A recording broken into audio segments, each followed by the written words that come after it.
এখন শীতকাল, এখন দেখা গেছে বয়স্ক পুরুষের সাডেনলি প্রস্রাব বন্ধ হয়ে যায়। এটা অত্যন্ত কষ্টদায়ক। এখন রাত্রে হইলে দেখা যাবে তাকে হসপিটালে নেওয়া যায় না, বাড়িতেই রাখতে হয় এবং সেটা কষ্ট, অত্যন্ত কষ্ট। বাড়ির যারা আছে তাদের জন্য কষ্ট। এটা কি কারণে হয় সেজন্য আজকে আমি একটু কথা বলবো। আমি হলাম অধ্যাপক ডক্টর আশরাফুদ্দিন মল্লিক, ইউরোলজিস্ট। বৃদ্ধ বয়সে প্রস্রাব বন্ধ হয়ে যাওয়ার প্রধান কারণ হইল প্রস্টেট বৃদ্ধি পাওয়া। প্রস্টেট সবারই বৃদ্ধি পাবে ধীরে ধীরে ধীরে ধীরে, কিন্তু অনেকে একটু বেশি হয়ে যায়, ফলে প্রস্রাব বন্ধ হয়ে যেতে পারে। বিশেষ করে শীতকালে এটা একটু বেশি হয়ে যায়। তো এটা বন্ধ হওয়ার কারণটা আমি বললাম যে প্রস্টেট বৃদ্ধি হয়ে যায়। তবে এটার চিকিৎসা তখন সঙ্গে সঙ্গে হসপিটালে নেওয়া সম্ভব হয় না। পরে ঘরোয়া চিকিৎসা কিছু আছে আর হসপিটালের চিকিৎসা। ঘরোয়া চিকিৎসার মধ্যে আমি বলবো যে ওনাকে বাথরুমে নেবেন, নিয়ে বসাবেন, বসায়া পানির ট্যাপটা ছেড়ে দিবেন।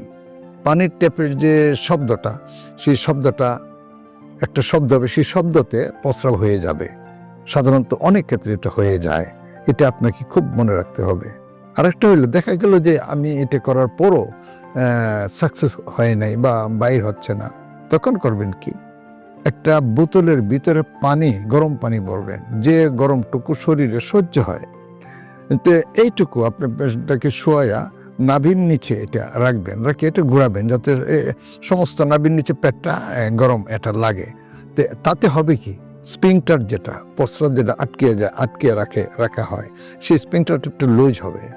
ফলে কি, সে ইজিলি বসলে যায় প্রস্রাব করতে পারবে এবং এটা অনেক ক্ষেত্রে খুব উপকারী ফলাফল পাওয়া যায়। তবে দেখা গেল যে এটা করার পরও প্রস্রাবটা করা যাচ্ছে না, তো অবশ্যই তখন আপনাকে একটা হসপিটালে নিতে হবে অথবা ডাক্তারের চেম্বারে নিতে হবে, একটা ক্লিনিকে নিতে হবে।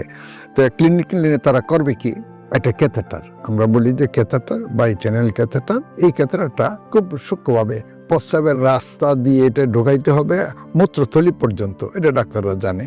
তবে তার আগে একটা জেলি দেওয়া হয় যাতে কোনো ব্যথা না হয়, ইজিলি যেটা ঢোকে, কোনো ইঞ্জুরি যাতে না করে প্রস্রাবের রাস্তায়, সেই জন্য এটা দেওয়া হয়। দেওয়ার পর প্রস্রাবটা অটোমেটিক্যালি চলে আসবে।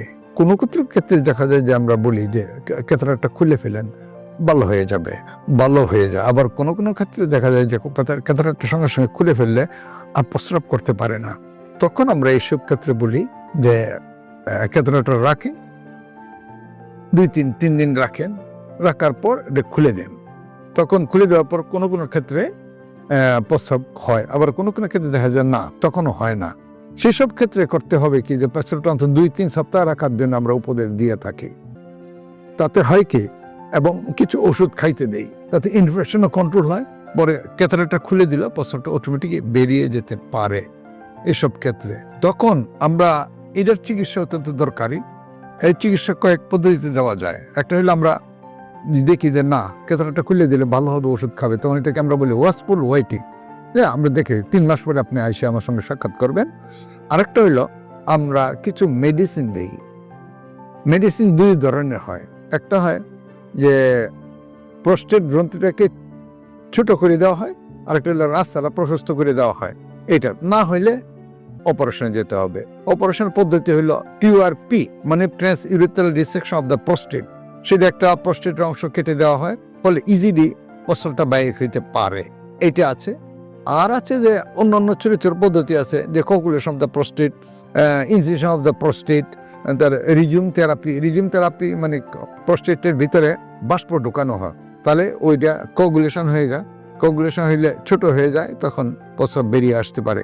এই কিছু পদ্ধতিগুলো অনুসরণ করলে আশা করি একজন বৃদ্ধ মানুষের কষ্টটা লাঘব হবে বলে আমি আশা করি।